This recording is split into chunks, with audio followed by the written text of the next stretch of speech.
One of the things we as pastors do, whether we like it or not too much, is we do a lot of marriage counseling and counseling with people, because you always run into people and they, whether they're actually wanting help or not, maybe they just like to talk, but some folks, they have different ideas on how things are supposed to go, and they run into with their partners and they have a clash of ideas or clash of motives and different things like that. And so there's counsel that needs to take place. But a lot of times when this all happens and comes together, there's some basic things that we as pastors try to push on folks so they can get through some different spots.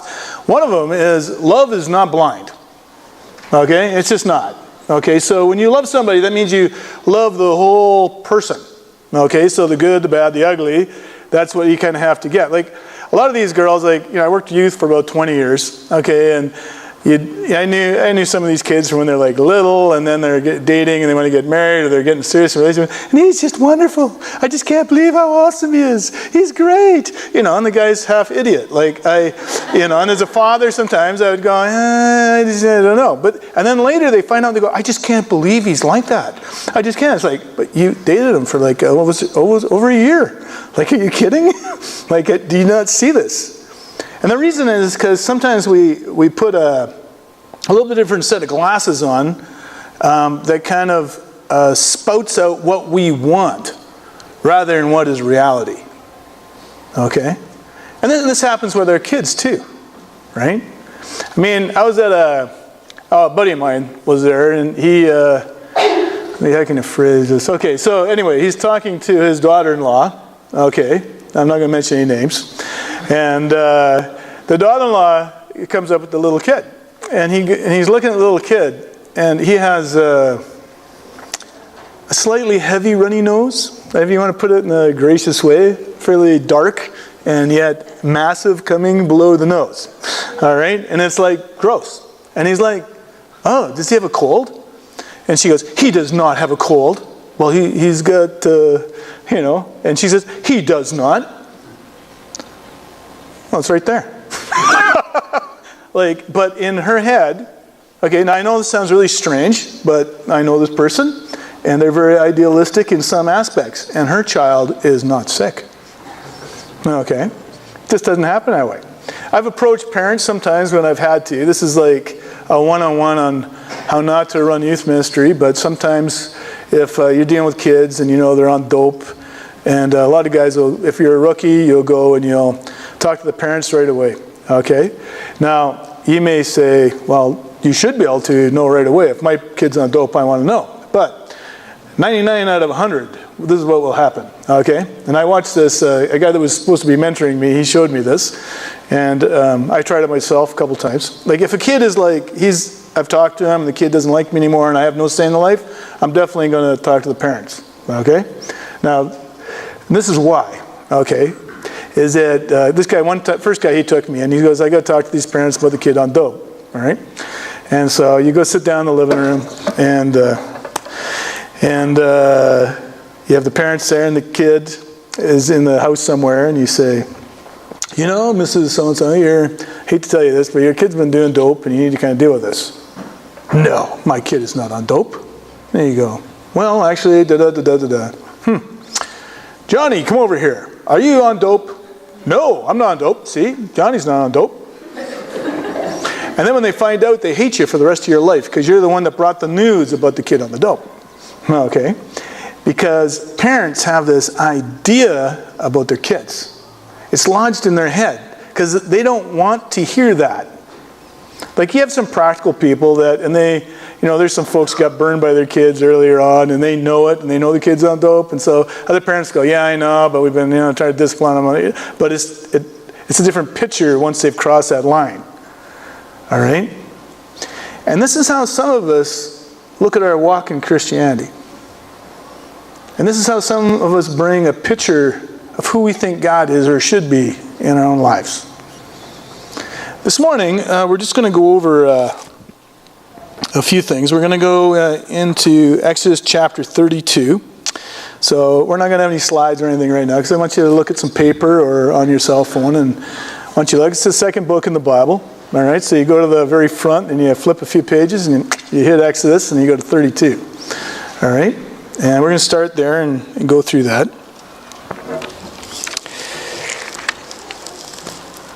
The hard part about this whole concept is if you start applying this to God, this picture that you enforce upon him and that you place on him, that affects how we act and interact and who we actually are interacting with, if you put it in that type of way, right? What we're going to do then is just after we read this thing in Exodus, we're going to go into Matthew, and we're going to go over a couple of verses in Matthew that Jesus is kind of explaining this whole concept about how people have been shown who God is, but really have not identified truly who he is, and how they've dealt with that and kind of put in false ideas within their heads in terms of how they want to approach God. All right? Anyway, we've got a long place to read here. It's a nice story. Okay, so I'm going to get my glasses out here and give it a shot. So, Exodus chapter 32, we'll start in verse 1. It says, when the people saw that Moses was so long in coming down from the mountain, they gathered around Aaron and said, come, make us gods. Who will go before us? As for this fellow Moses, just think about that one there. As for this fellow Moses, okay, this is the guy that took him out of Egypt. Like, you remember the plagues, a couple things like that. But, this fellow Moses, this guy, he's been gone for about a month and a half, right? Because Moses was up there for 40 days. So, which is, a biblical term. And, they probably would have understood that from some of the other stories told to them about God and his functioning, right? But, this fellow Moses, what's his name again? Moses? Right. Okay, that guy. Yeah, he's not back. So could you do this for us? Right? And Aaron, his brother, who kind of went with him, talked to God with Moses. He was presented with that, saw all the miracles, went with Moses through this whole thing in Egypt. Aaron, right? Aaron goes, well, take off all the gold earrings that your wives and your sons and daughters are wearing and bring them to me. Okay, so all the people took off their earrings and brought them to Aaron. And he took what they handed him and made into an idol cast in the shape of a calf, fashioning it with a tool. So he worked on it so it looked good. Okay, this is interesting, no? This is after 40 days. So how long did it take, after seeing all the miracles that took place? And they flipped on God. Literally. Even Aaron, second in command. And then they said, these are your gods. Okay, the people came together and said, these are your gods. Israel, who brought you up out of Egypt. So, okay, we decided that, it wasn't God who actually brought us out of Egypt. We're going to make our own gods that brought us out of Egypt. That makes, linear sense, right? Right? So I know God brought us out of Egypt, okay, because the facts are there. I mean, we saw him do a few things, but we're actually going to make our own God who now brought us out of Egypt. Very rational in how it was laid out. And when Aaron saw this, he built an altar in front of the calf and announced, tomorrow there will be a festival to the Lord. Who's the Lord now? The calf, made of gold that Aaron made. And so the next day, the people rose early and sacrificed burnt offerings and presented fellowship offerings afterward. They sat down to eat and drink and got up to indulge in their revelry. Okay, excellent. That's like a massive party. Okay, and I don't want to go into the extent of probably what was going on at the party. Can you imagine what's going on at the party? Okay, because now they're not dealing with God, they're dealing with the calf, who they define, right? Because they made the calf, so they get to define who the calf is instead of God, right? And then the Lord said to Moses, go down because your people, whom you brought up out of Egypt, have become corrupt. And they have been quick to turn away from what I commanded them, and have made themselves an idol cast in the shape of a calf. They have bowed down to it and sacrificed to it, and have said, these are your gods, Israel, who brought you up out of Egypt. I have seen these people, the Lord said to Moses, and they are a stiff-necked people. Now leave me alone with my anger, that my anger may burn against them, and that I may destroy them. And then I will make you into a great nation. Okay, so God is going, okay, I'm done. Moses, step aside. I'm going to wipe these guys right out, and we're going to start again with you because you're probably the only one following me right now. Is that a little, that's a little scary, right? Like we hear, we don't have any idols in our life, right? We didn't make any calves. We haven't had any preconceptions of God, right? We don't do that. And so, how does God feel about that? But Moses sought the favor of the Lord, his God. Lord, he said, why should your anger burn against your people whom you brought out of Egypt with great power and mighty hand? And why should the Egyptians say it was with evil intent that he brought them out to kill them in the mountains and to wipe them off the face of the earth? Turn from your fierce anger, relent, and do not bring disaster on your people. Remember your servant Abraham, Isaac, and Jacob, who's called Israel, to whom you swore by your own self. I will make your descendants as numerous as the stars in the sky. And I will give your descendants all this land I promised them, and it will be their inheritance forever.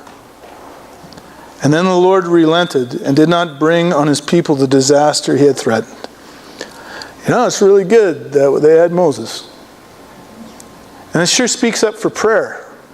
And people will go before God and intercede for them, no?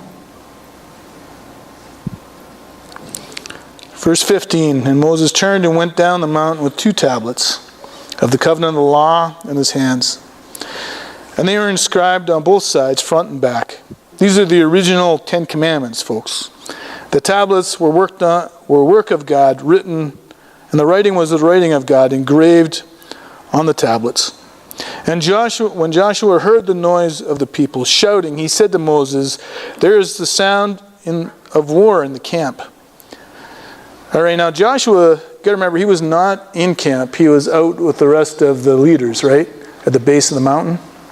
Okay, so he was not aware of what was going on in camp at that point, which is good because he was the next leader.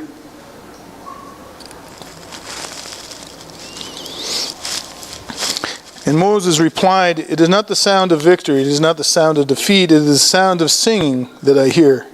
There's a party going on. And when Moses approached the camp and saw the calf and the dancing, his anger burned. And he threw the tablets out of his hands, breaking them into pieces at the foot of the mountain.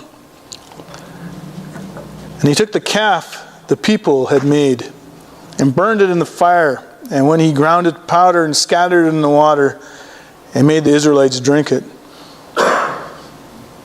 He said to Aaron, what did these people do to you that led them into such great sin, that you led them into such great sin? Oh yeah, Lord, Lord Moses, they definitely forced their hand on me, right? And he starts saying things like, he says, don't be angry, my Lord. Aaron answered, you know how prone these guys are to evil. I had nothing really to do with this. They said to me, make us gods who will go before us. For as this fellow Moses who brought us up out of Egypt, we don't know what has happened to him.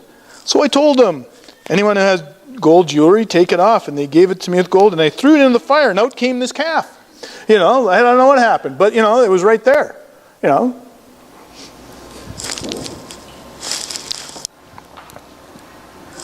And Moses saw that the people were running wild and that Aaron had let them get out of control, and so became a laughingstock to their enemies. So he stood at the entrance to the camp and said, whoever is for the Lord, come to me. And all the Levites rallied to him. And then he said to them, this is what the Lord God of Israel says. Each man strap a sword to his side and go back and forth through the camp, from one end to the other, each killing his brother, friend, and neighbor. And the Levites did as Moses commanded. And that day about 3,000 people died. And then Moses said, you have been set apart to the Lord today, for you were against your own sons and brothers, and he has blessed you this day. And the next day Moses said to the people, You have committed a great sin, but now I will go up to the Lord. Perhaps I can make atonement for your sin." And so Moses went back to the Lord and said, "Oh, what a great sin these people have committed. They had made themselves gods of gold, but now please forgive their sin. But if not, then blot me out of the book you have written." That's quite a statement, eh? There's a loyalty of a leader that is pastoring his people before the Lord. And the Lord replied to Moses, "Whoever has sinned against me, I will block out of my book." He says, "I'll deal with that later. Now go and lead the people to the place I spoke of, and my angel will go before you. However, when the time comes for me to punish, I will punish them for their sin." And the Lord struck the people with a plague because of what they did with the calf Aaron had made. How is it possible that the people of Israel did this? Think about that. I'm going to go over a few of the things that happened in Egypt. Moses, become part of the royal family and everything. But these guys saw the staff and the snake. They saw that he could turn someone's hand into leprosy. Right? Even Aaron, he talked with God, with Moses. Like he knew. Like Aaron knew what was going on. And still he falls away. How come? They knew that he went before Pharaoh and made his staff turn into snakes and this type of thing. Then the whole river turns into blood. That's a little bit of a novelty, eh? Think that'd be in the news here? Yeah? What's dying in the river? Then all of a sudden you get frogs coming in. Now you may not think, little frogs, whoop-de-doo. You ever been to Mexico? All right? There's frogs like this, man. Like huge frogs. And one time I was there in this little town, and there's a huge wave of frogs that came into the town. We're talking thousands of frogs coming out. They're migrating into the town. People are running over with their cars. There's frog and parts everywhere. There's, actually during that time, I think Sherry, we had a bunch of teenagers out there, and Sherry was taking these girls down to the bathroom, and they were going down this dark alley, and all of a sudden the frogs were everywhere. It's quite an expressive happening at that time. The girls kind of expressed themselves that they didn't like what was going on, right? Then, of course, they had the flies. They had plague on the animals. The animals died. I think that, the Israelites saw this. Everybody saw this. Boils. Everybody had boils. Egyptians had boils on their skin. Nasty. But, God was telling them, let my people go. Hardening their hearts, doing it again. Locusts, the grasshoppers came in, cleaned out the fields. Darkness came. Then, of course, the first son of Pharaoh died. And all the people in Egypt, their first sons died. You want to talk about harsh? You think you'd forget this? Is this something that you would forget about?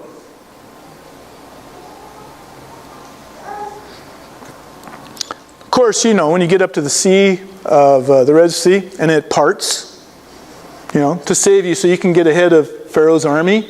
And, the ocean opens up and you walk through there. Right? And then when Pharaoh's army comes, the water comes back down and takes them all out. Of course, did God do that? Is that something that you will forget about someday? Does this not make an impression on you? If I was there, that would probably be, and all these things happened, I think I would remember this, no? Then you get, the water. They got purified by Moses throwing the wood in there. That was a miracle. You got water coming from the rock. You got the manna. They show up in the morning and you get food. You get the quail showing up in the evening. God doesn't provide in this case. Yeah, He does every day. They don't see God working in this. God appears from the cloud as the leaders come forward and Moses goes up to see Him. The people made it sound, this Moses guy, like a thing of the past. This whole thing that God is God of the past. We need to deal with things that are happening now and our culture and what is happening at this point to be relevant. And this is Aaron too. Like Moses' brother was going into this. You take a look at this whole passage and you go, wow. Now, if you ask yourself, if you saw all this stuff, like many people when they come to me and they talk, I want to discuss with you about God. I was talking to 2 people this week. And they want to talk about things like, so how do I just need to see the proof of this. I need to be able to see the proof of God. I want to argue about things. I want to figure out this because I need to get my head around how, I'm supposed to rationalize that there is God. This little portion here I look at and I go, these people actually saw it all. And it still didn't move them in that direction. Interesting, no? Now let's flip over to Matthew chapter 11, and we're going to go through that a little bit. And basically, John the Baptist has been, he's had a hard time in the last little bit. And if you take a look in Matthew 11, verses 1 and 2, you can take a look at that. John sends a messenger to Jesus, and he basically asks this. He says, "Are you the one who is to come, or should we expect somebody else?" Did Jesus perform a few miracles in the area? Was there some signs and wonder? You want to talk about proof in the pudding? Yeah. There's a lot of things that happened. And even John the Baptist was asking, so are you the one? Because his life had got real tough up to that point. He was in jail. He was not doing well. And Jesus answered, yes, I am the one. Now let's take a look down in Matthew chapter 11, and Jesus is going to talk about this whole subject about faith, about how people take a look at how they make decisions on how they follow God or they don't follow God. Matthew chapter 11, verses 16, and we'll go down to about 24, but we're just going to take a look at 16 and 17 for right now. It says, What can I compare this generation? To what? To what can I compare this generation? They are like children sitting in the marketplaces, calling out to each other. Verse 17 says, this is very deep, okay, so hang on. We played the pipe for you, and you did not dance. And we sang a dirge, and you did not mourn. All right? What this means is, to translate a little bit, is, we had party music, but you weren't dancing. And then we did funeral music, and you didn't mourn, you didn't get sad. And then we did this, so what are you guys doing? You're not following our lead on this. Because most little kids are fairly self-absorbed, a little bit, right? Now, I know that, if you have babies and stuff, they're very generous, and they'll wait for whatever you need to have happen. They don't impose themselves on anybody. Little children, they are very loving and cute. Cute, just beautiful things, right? They don't cry and scream, do they? They don't demand things. This is what Jesus is talking about. He loves the kids, so you need to hear that. But this is their person. This is how they function. Little children are very self-centered in how they look at the world. Does the world revolve around them? Yes, the world revolves around the little kids. That's all they see. And you are there for them. That's all they get. That's all they understand, and that's all they demand. And Jesus is saying, we are very much like this. Our world revolves around us. And we try to put everything in place the way we want it set up, regardless of the reality. If the child was left by himself, would he live? No. Does he need us? Yes. Does he understand that? No. It's kind of like this lady who was saying, my son's nose is not running. She has a worldview that does not include the running nose on the child. The child does not have a worldview that says that you are not to serve them. Right? Our worldview of who God is what? This is how Jesus is explaining this. Let's go down to verse 18. And Jesus says, you did the same with John and I. Right? Verse 18. It says, for John came neither eating nor drinking. All right? And they said he has a demon. Okay, so here's a conservative guy, John the Baptist. Very conservative. He's all against the drinking, and he's eating like grasshoppers and some honey and stuff like that. Okay, he's very reserved, and he's very outspoken, and he's saying, you are going to hell. You have sinned. You better get your act together, and if you don't deal with God, if you don't deal with the coming Messiah, you are done. And he's preaching it from that way. And what did the Pharisees call him? They called him a demon. He's possessed. He's out of his mind. Right? And then, all right, when the Son of Man came eating and drinking, which is totally the opposite of John the Baptist. Okay, he's not so realistic. He's hanging out with some of the rougher guys, and he's drinking alcohol, and he's not getting drunk or anything, but he's pretty easy going with stuff. And he's talking about love and peace and grace. He talks about justice as well, but you're talking a totally different demeanor than John. So, the Pharisees, they hated John, but then when they looked at Jesus, they hated him too. How come? Like those are total polar expressions of the same faith. They said, Jesus, here's a glutton and a drunkard, a friend of tax collectors and sinners. And then verse 20, it says, Jesus began to denounce the towns in which most of his miracles had been performed, because they did not repent. He says, woe to Chorazin, woe to Bethsaida, for if the miracles that were performed in you had been performed in Tyre and Sidon, remember way back in the day when God destroyed Sodom because of the evilness that was in that city? They would have repented long ago in sackcloth and ashes, in full public repentance, if they would have heard that. But I tell you, it will be more bearable for Tyre and Sidon on that day of judgment than for you. And he's talking to his own Jewish nation. These guys that saw him, saw what he did, and chose to reject him. My kid does not have a runny nose. This is what they are saying. And this is how they are functioning, because they have a filter in their mind about what should be. And Jesus is not fitting into that filter. And you, Capernaum, you'll be lifted to the heavens? No, you're going down to Hades, or the other term would be hell. For if the miracles that were performed in you had been performed in Sodom, it would have remained to this day. Just think about that, guys.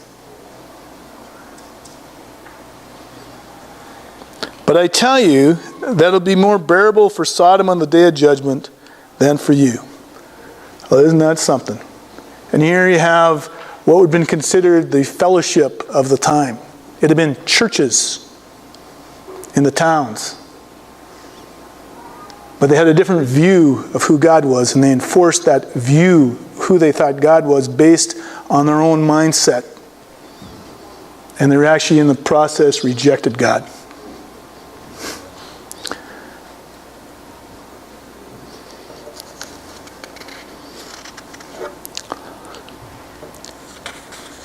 Jesus is pointing out that unbelief is not about a lack of faith. Belief is not necessarily the lack of faith or the evidence that God has given us, but it presents something else. It's kind of like,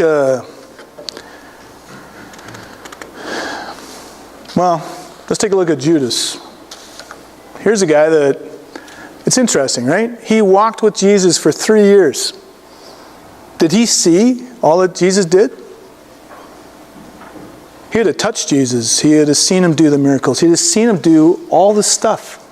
And yet Judas, he started stealing money during the whole process and actually betrayed Jesus in the end. So here's a guy, if you thought that someone should have enough evidence for faith, it would be him. But no. The evidence didn't seem to bother him. He put his own picture at the forefront. He wanted his reasoning to be king over all. There's something in our heart that really fears what Jesus says and the salvation that he points to. Here's another one. If you take a look in Matthew chapter 28, down towards the end there, all the disciples, this is after Jesus rose, right? After Jesus rose from the dead. They saw him crucified on the cross, and the third day he rose. And his disciples are hanging out with him. They're touching him. He lets them feel the holes in his hands. They saw him eat, but all of a sudden walk through walls too. And they saw it. They saw it with their own eyes. Right? And it says in Matthew chapter 28, when all the people gathered together and he said the last words to the people that were following him, he ascended. But some still doubted. How is it possible that you can go through all the evidence of all that and still not believe? Because our faith is not really often based on evidence, folks. It's what we've closed ourselves off to.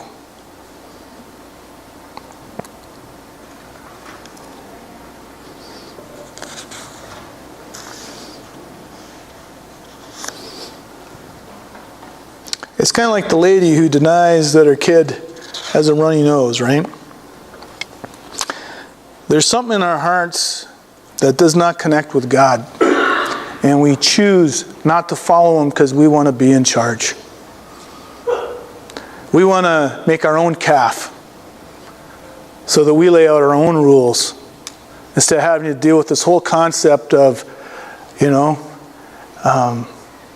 the judgment of John the Baptist, where it says, if you don't deal with this, you're going to hell. Or the grace that Jesus was talking about, that you may get saved through faith in me. And that, see, with the condemnation, it says that we're sinners. With Jesus, it's saying we have grace from God. We didn't earn anything. We didn't lay out the plan. We have no say in anything. You get a religious situation where you get to design it. You can say, okay, I'll try to be a good person. I'll try to lay out the rules so I can accomplish that. And I have control over it so God can't ask anything more of me. Because I have the steering wheel. And I can control God. Because my worldview is focused around me, just like the little child looking out. That was Judas. And every one of us deals with this. The whole part of our faith in Christ has to be able to come around to the idea that we are able to let go of ourselves and open our hearts up to the truth of everything. Not just pure love or just pure hate, but to accept what is.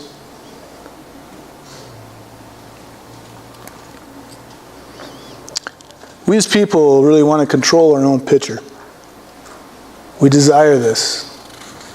But the more we try to do that, and the more we put guards up for that, the shallower our faith becomes. In fact, our faith can be moved to the point where it is non-existent anymore in terms of reality and dealing with God. This morning I would challenge you, and I would ask you, where are you at with that? Are you making your own calves? Or are you just allowing God Almighty to determine what you should be doing and how you should be functioning?